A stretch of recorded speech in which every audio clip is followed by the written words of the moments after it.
देखो guys, cyber security में entry करना मुश्किल नहीं है, सरवाइव करना मुश्किल है। एंड मैंने बहुत फ्रेशर्स देखे हैं जो ऐसे मिस्टेक्स करते हैं जो उनका करियर बहुत स्लो कर देते हैं। एंड मैंने भी कुछ ऐसी मिस्टेक्स करी है। तो आज मैं अपने एक्सपीरियंस से आप लोगों को ऐसी कुछ चीजें बताऊंगी जिनको आप अवॉइड करके अपना करियर बहुत फास्ट पेस कर सकते हो। Hi everyone, I am Ritika Sharma. तो चलो स्टार्ट करते हैं मिस्टेक नंबर 1 से, थ्योरी में ही अटके रहना। तो गाइस, फ्रेशर्स की और स्टूडेंट्स की सबसे पहली मिस्टेक ही ये होती है कि वो प्रैक्टिकल बिल्कुल नहीं सीखते।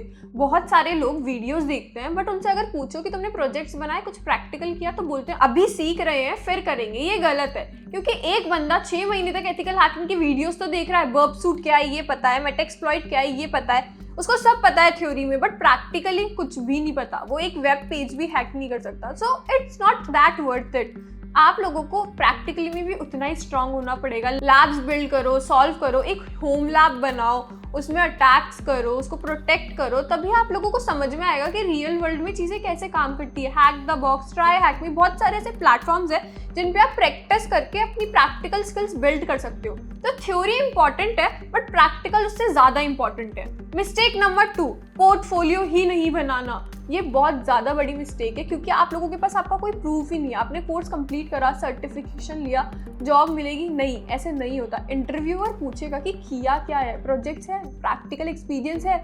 सिर्फ सर्टिफिकेशन दिखाने से जॉब नहीं मिलती, और अगर मिल भी गई तो भी आप वहाँ पे रहो, इट्स वेरी टफ। तो अगर आप कोई सर्टिफिकेशन कर रहे हो या आप कोई भी प्रोजेक्ट बना रहे हो तो उसको डॉक्यूमेंट करो। बग बाउंटी कराए, डॉक्यूमेंट इट। अगर कोई नया टूल बना रहे हो तो उसको गिटहब पे डालो, उसका मीडियम बनाओ, लोगों को एक टेक्निकल ब्लॉग दो, कॉन्सेप्ट समझाओ अपने वर्ड में। तो ये आप लोगों को बहुत हेल्प करेगा। डिग्री नहीं है, पोर्टफोलियो वेपन है आप लोगों का। प्रूव करता है कि आप लोगों को सही में काम आता है। सीखने के साथ साथ पोर्टफोलियो भी बिल्ड करो। मिस्टेक 3, एक ही डोमेन में अटकना। मैं सिर्फ पेन टेस्टिंग ही सीखूंगा, सिर्फ सॉक या कोई भी पर्टिकुलर डोमेन। ये गलत है। एक एग्जांपल देती हूँ। एक फ्रेशर काली टूल सीखना चाहता है। मैंने बोला कि नेटवर्किंग भी सीख, लिनक्स एडमिन, स्क्रिप्टिंग। उसने बोला नहीं, मैं सिर्फ पेन टेस्टर ही बनूंगा।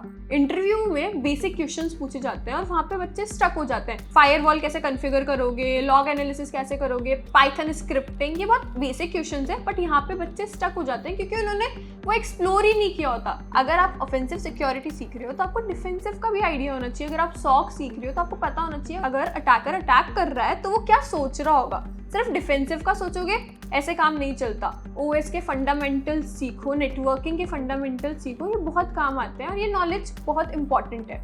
मिस्टेक नंबर 4, सर्टिफिकेशन का चक्कर। अब सर्टिफिकेशन के पीछे बहुत बच्चे भागते हैं without understanding the value. Not good.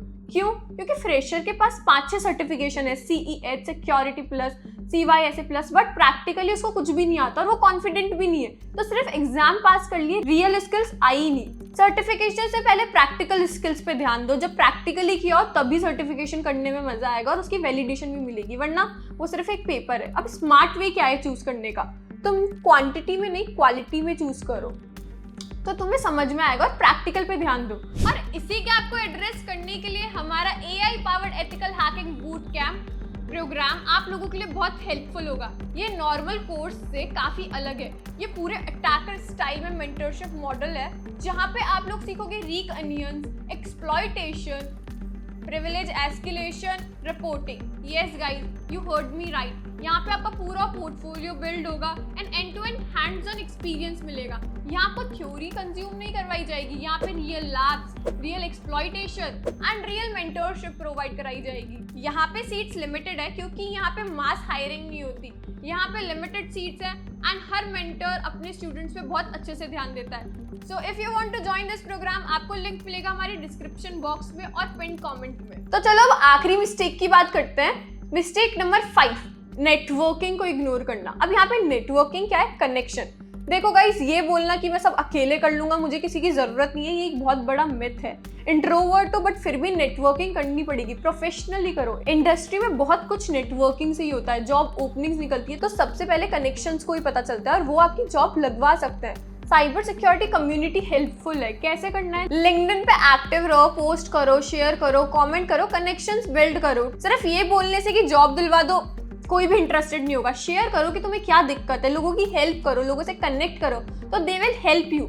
जो कम्युनिटी में एक्टिव रहते हैं उन पे ट्रस्ट बिल्ड हो जाता है, अपॉर्चुनिटी उन लोगों को ज़्यादा मिलती है, रिकमेंडेशंस मिलते हैं। इंट्रोवर्ट हो तो एक्सट्रोवर्ट थोड़ा बनना पड़ता है यार नेटवर्किंग के लिए। प्रोफेशनली कर लो, कोई प्रॉब्लम नहीं आती। अब बोनस टिप ये है कि सॉफ्ट स्किल्स को इग्नोर मत करो, क्योंकि टेक्निकल आना is very important but communication भी बहुत इंपॉर्टेंट है। अगर तुम किसी नॉन टेक्निकल इंसान को ये नहीं समझा पा रहे कि इसको टेक्निकली आप कैसे काम कर रहे हो, अगर आप क्लाइंट्स को अपनी रिपोर्ट नहीं समझा पा रहे, तो वर्थ इट नहीं है। अगर आप कितना ही टेक्निकल में स्ट्रांग हो, तो soft skills is very important. अपनी इंग्लिश इंप्रूव करो, अपनी कम्युनिकेशन पे काम करो, तो तुम अपने करियर में ज्यादा अच्छे से ग्रो कर पाओगे। और ऐसे लोगों को ज्यादा अपॉर्चुनिटीज भी मिलती है जिनका कम्युनिकेशन पावर स्ट्रांग होता है। तो गाइज अब कंक्लूजन पे चलते हैं। तो जो मैंने आज मिस्टेक्स बताई है, आप मुझे बताओ कि आपने अपने अर्ली स्टेज में कौन सी मिस्टेक्स करी है, और अगर आप अपने अर्ली स्टेज पे हो तो बताओ कि अब ये मिस्टेक्स कैसे अवॉइड करोगे। And thank you for watching this video. अब कमेंट में बताओ कि कौन सा पॉइंट सबसे ज्यादा इंटरेस्टिंग था। Thank you.